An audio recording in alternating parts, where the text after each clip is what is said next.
And we're back. LIV played in Adelaide, Australia this week. Taylor Gooch got the victory, but I think the moment that was most played on Twitter was from a Koepka, not Brooks, but Chase. Do we have this video, Josh? This is going all the way. Chase Koepka at 12. The watering hole, he's posing. Oh, yeah. Oh, Chase Koepka. Yeah. Oh! There it is! There it is! We promised you an ace on 12, and Chase Koepka has delivered!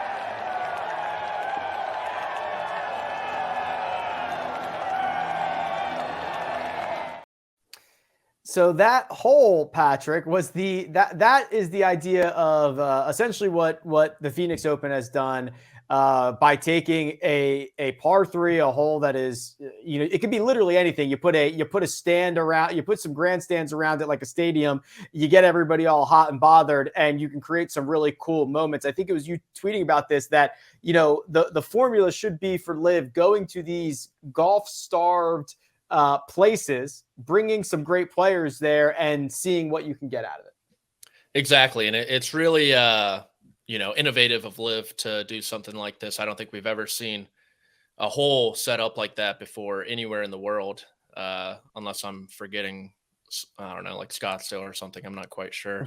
But yeah, I mean, there was a minute I didn't know if you were doing a bit, and I was like, well, there's a hole in Phoenix. What are you talking about? The 3-1-3 challenge. Yeah. I mean, but yeah, I mean, like, credit to where credit's due. LIV Adelaide looked like a lot of fun out there. They had Fisher, the DJ, the crowds were bumping.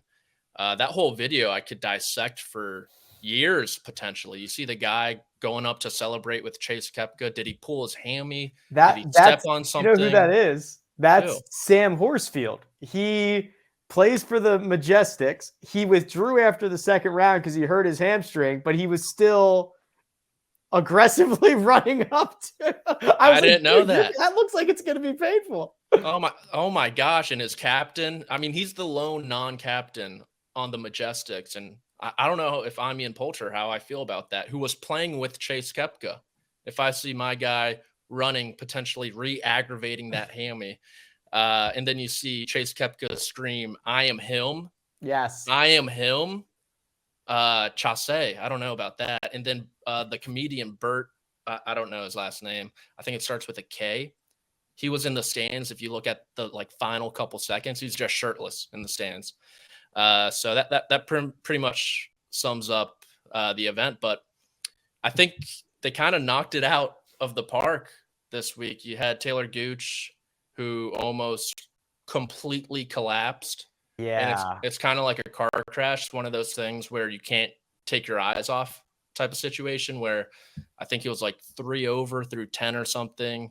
Lahiri cut it to about 2, I think, late in the back 9 before he pulled away again. But yeah, for me personally, I know this is long-winded. I don't know what's going on with my Ripper GC team. This was our week. It was a home game. It was a home game. The home game models were through the roof. We had Cameron Smith, maybe one too many shoeies, maybe enjoying the extracurriculars a bit too much. But we've had Jediah Morgan out in the press saying we don't have enough events. Mark Leishman hasn't been carrying his weight. Matt Jones, where you at? And I hope this is a wake-up call for Ripper GC, because I need them to start performing. And if not this week, when? That's right. If not this week, when? Could not live up to the pressures of a home game. The Four Aces got it done again for what seems like I don't know. They win every single week. They won it again. The Range Goats and Singer GC finished 2nd and 3rd. Greg, I made a comment. Listen, obviously the LIV thing is well documented at this point, right? We spent a lot of oxygen on this in the last couple of years. I thought and still continue to think that the best thing that they had going for them was a part of what Patrick said and a part of what I'm about to say, taking golf to underserved aspects of the world. Golf is a global game, right? We talk about that all the time. And the PGA Tour, for the pros and cons does not travel internationally. I mean, there's a lot of logistics in play there, but if you can be the global tour, I think there's a lot of opportunities. The other thing that I have a huge issue with is how they are distributing the coverage, right? I mean, for me personally, this was shown on tape delay 16 hours after the round happened. Now, I know I could go to the CW app and probably stream this, but that's not my point. It's not like I'm not talking about it for me. Like, I'm a tech savvy guy who can find it. Like, go be the global game, be available on YouTube live. You had prime time windows this week. You had prime time golf this week because they were playing in Australia. And it was not really for my dad. My dad would not have known it existed. Look, this is a challenge with being a global tour.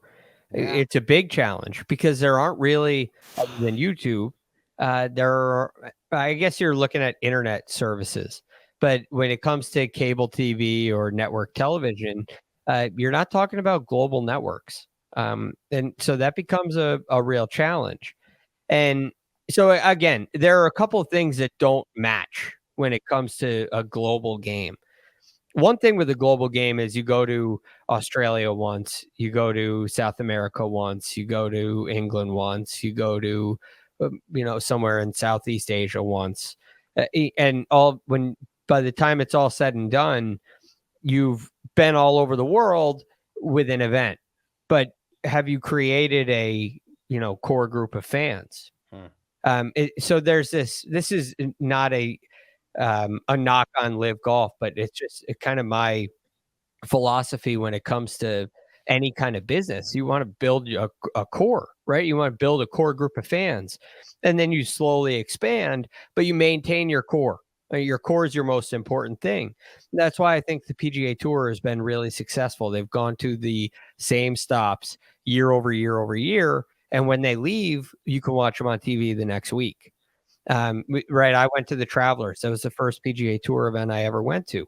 Well, the very following week, I can watch on TV and I can see I can see the players that I got up close and personal with, like Hunter Mahan. I saw him shoot 62 in the final round early on a Sunday at Travelers. And I could watch him and I became a fan of him.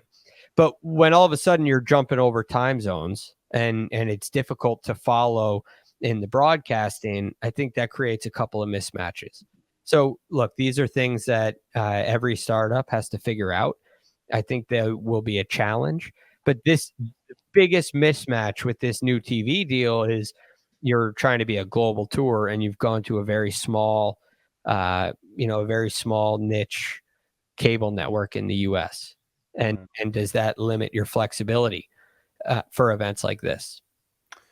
One last thing on this, Patrick, and you might know better than any of us. So what does F1 do? F1's they're going all over the globe, but for the most part, it's the same place. Like, they're going to go to Monaco. They're going to go to Azerbaijan. They're going to go to Melbourne for the Australia. Like, I know they add some new ones like Miami and Las Vegas every once in a while, but for the most part, it's the same places globally.